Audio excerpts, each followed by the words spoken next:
낮이나 밤이나 라는 제목으로 하나님의 말씀을 전하려고 합니다. 여러분에게 제가 한 가지의 고백을 하고 말씀을 전하기를 시작할까 합니다. 이 제 비밀을 이거 말해도 되나 말하지 말아야 되나 라는 걸 계속 고민을 하다가 말해야 되겠다는 생각이 들었습니다. 사실 저에게는 장애가 하나 있습니다. 장애 아시죠? 장애. 네, 저에게는 장애가 있습니다. 갑자기 왜 뜬금없이 장애가 있다고 말하는지 의문이 드실 겁니다. 혹시나 저랑 식사를 함께 하신 분이거나 함께 무언가를 했던 분은 저에게 있는 장애를 아실 겁니다. 바로 그 장애는 막 큰 장애는 아니고요. 선택장애입니다. 혹시 선택장애라고 들어보셨나요? 결정장애. 네. 그 이제 선택을 이제 해야 되는데 이걸 할지 저걸 할지 막 고민을 하면서 결정하지 못하는 그러한 장애가 그렇게 말하는 게 있어요. 네. 아무튼 프랑스의 한 철학자이자 문학가인 장폴 사르트르라는 그러한 사람이 이렇게 말했습니다. 인생은 B와 D 사이의 C다. 그러니까 태어남과 죽음 사이의 선택이다. 라는 말을 했습니다. 이처럼 인생은 선택의 연속입니다.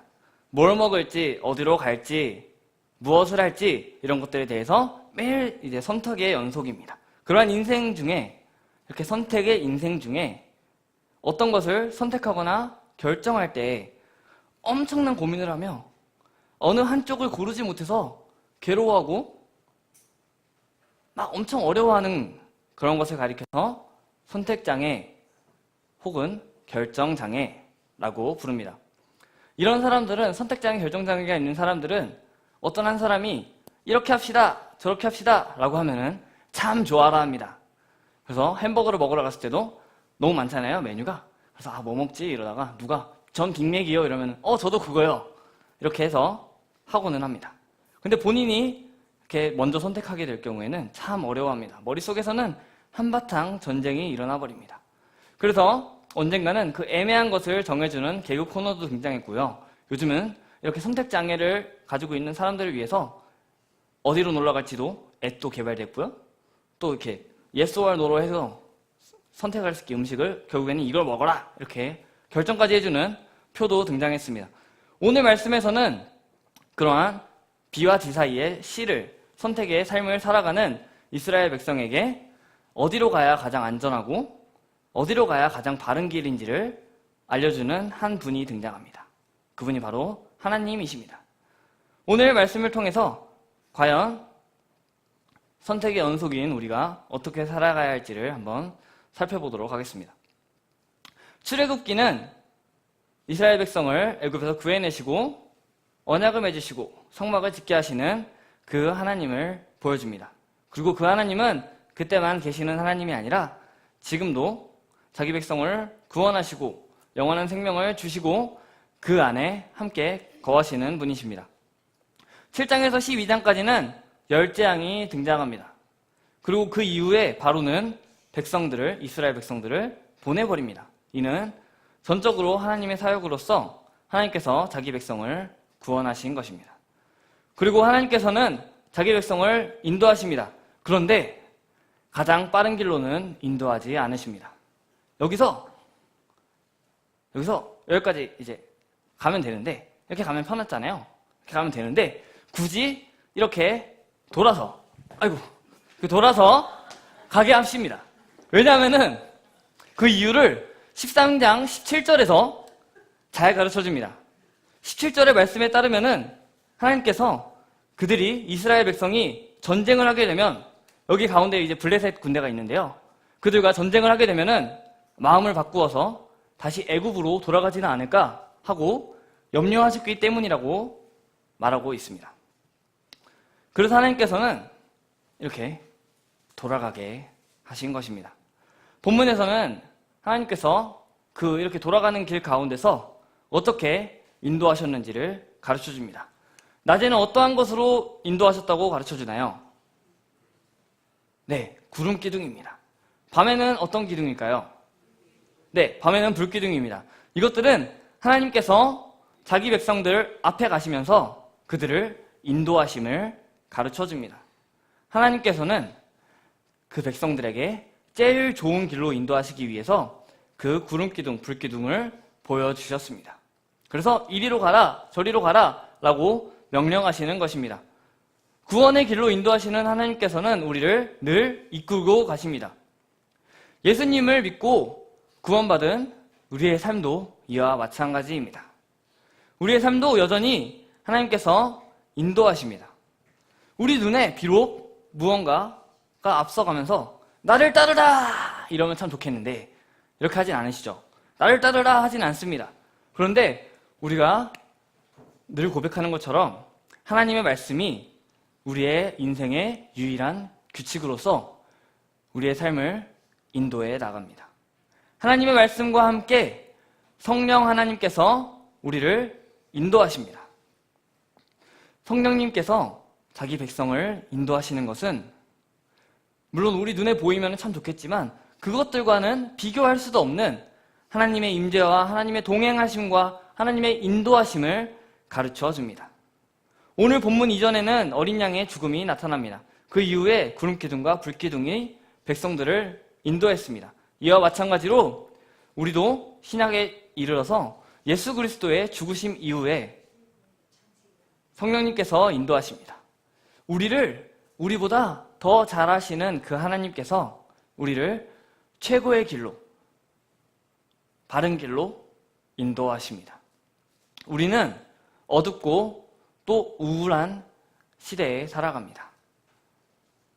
조금은 희망의 빛이 보이는 듯 하지만 어둡고 우울한 시대에 살아갑니다. 어찌되었건 우리는 이러한 세상 가운데서 밝고 기쁜 삶을 살 수 있는 것은 하나님께서 우리를 구원하셨고 여전히 좋은 길로 인도하시기 때문입니다. 그래서 우리가 아까 찬양한 것처럼 좁은 길을 걸으며 밤낮 기뻐할 수 있는 것은 주의 영이 함께 하시기 때문이라고 우리가 찬양할 수 있는 것입니다. 그리고 예수님께서 다시 오실 때 우리가 이 시대에 이렇게 살아가지만 예수님께서 다시 오실 때 모든 것이 회복되고 모든 것이 완전해져서 우리는 영원히 이곳에 임할 하나님 나라에서 행복하게 살 것입니다. 예수님을 믿는 사람들은 이러한 영원히 이곳에 임할 그 평화의 나라에서 살아갈 것을 소망합니다. 이러한 찬양이 있습니다. 밤이나 낮이나 라는 찬양입니다. 혹시 아시나요?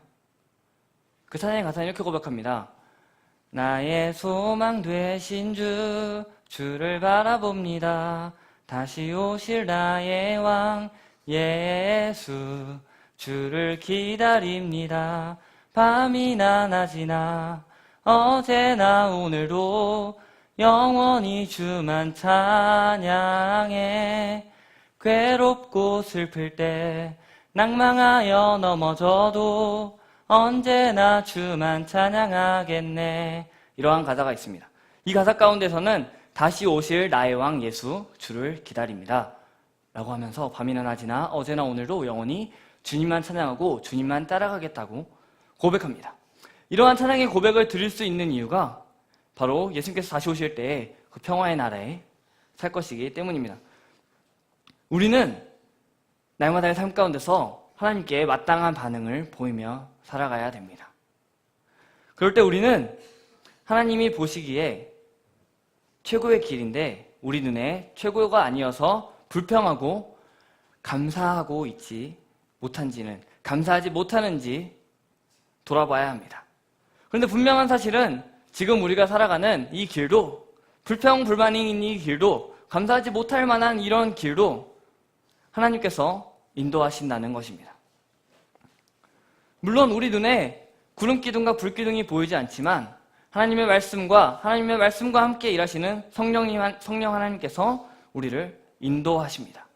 밤이나 낮이나 우리를 인도하십니다. 우리는 그 인도하심을 따라서 살아가야 하는 것입니다.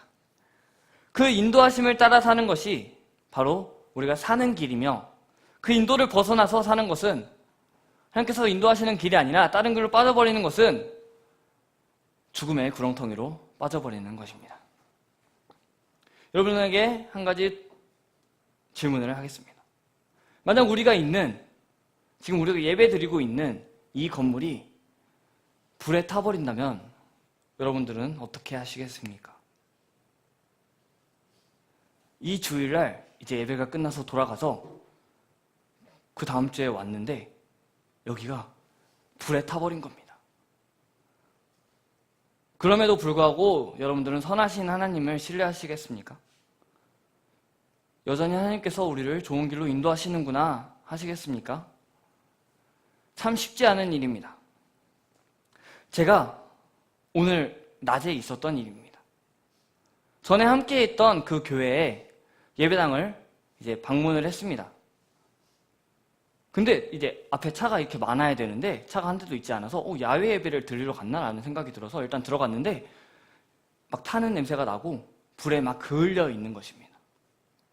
제가 깜짝 방문하려고 갔다가 깜짝 놀라서 다시 돌아와 버렸습니다. 이미 떠나온 지 벌써 6개월이라는 시간이 다 되어감에도 마음이 참 어려웠습니다. 어쩌면 지금 제가 그곳에 속하지 않았기 때문에 덜 어려울 수 있습니다. 그럼에도 함께 예배했던 그 공간이 불타버린 상황 속에서 참 가슴이 아플 수밖에 없었습니다. 그럼에도 제가 마땅히 반응할 수 있는 것은 하나님께서 그럼에도 선하게 인도하시는 줄을 믿는 수밖에 없다는 것입니다. 하나님께서 그 우울한 가운데서도 그 힘든 가운데서도 위로하시고 하나님께서 당신의 말씀과 성령 하나님께서 우리를 위로하심으로 더 좋은 길로, 더 새로운 장소로, 더 좋은 곳으로 인도하실 것입니다. 여러분들의 삶 가운데서도 참으로 가슴이 철렁 내려앉는, 그래서 아무 생각도 할 수 없고 멍을 때릴 수밖에 없는 그러한 상황이 있지는 않으십니까? 그럼에도 우리가 고백해야 할 것은 그 하나님께서 선하시며 그 선하신 하나님께서 여전히 역사하신다는, 여전히 우리를 좋은 길로 인도하신다는 것입니다. 그것을 우리는 성경과 이 하나님의 말씀과 하나님께서 주관해 오신 그 역사들 가운데서 알 수 있습니다. 우리는 그래서 그 하나님을 신뢰함으로 살아가야 합니다. 낮이나 밤이나 인도하시는 그 하나님을 신뢰함으로 살아가야 합니다. 우리는 구원받은 자로서 죄로 인해 죽었던 우리를 살리신 그 구원받은 자로서 바르한 반응을, 마땅한 반응을 보여야 할 것입니다. 그 마땅한 반응은 바로 순종입니다. 우리는 날마다 하나님의 말씀을 읽어야 합니다. 그리고 그 말씀을 읽으면서 생각하고 또 그 하나님의 말씀에 순종해야 합니다. 그것이 바로 가장 좋은 길로 인도하시는 하나님의 인도하심이기 때문입니다. 그 순종함으로써 날마다 실천함으로 살아가야 합니다. 그때 하나님께서 참으로 기뻐하시고 우리가 행복함으로 살아갈 수 있는 기일입니다. 그렇게 날마다 하나님의 말씀을 읽고 하나님의 말씀을 읽으면서 생각하고 하나님의 말씀에 읽고 생각한 것에 순종하고 그것을 순종함으로 실천해 나가는 그러한 삶을 살아가며 하나님을 기쁘시게 하고 우리에게는 마땅한 행복이 있는 우리가 되기를 소망합니다.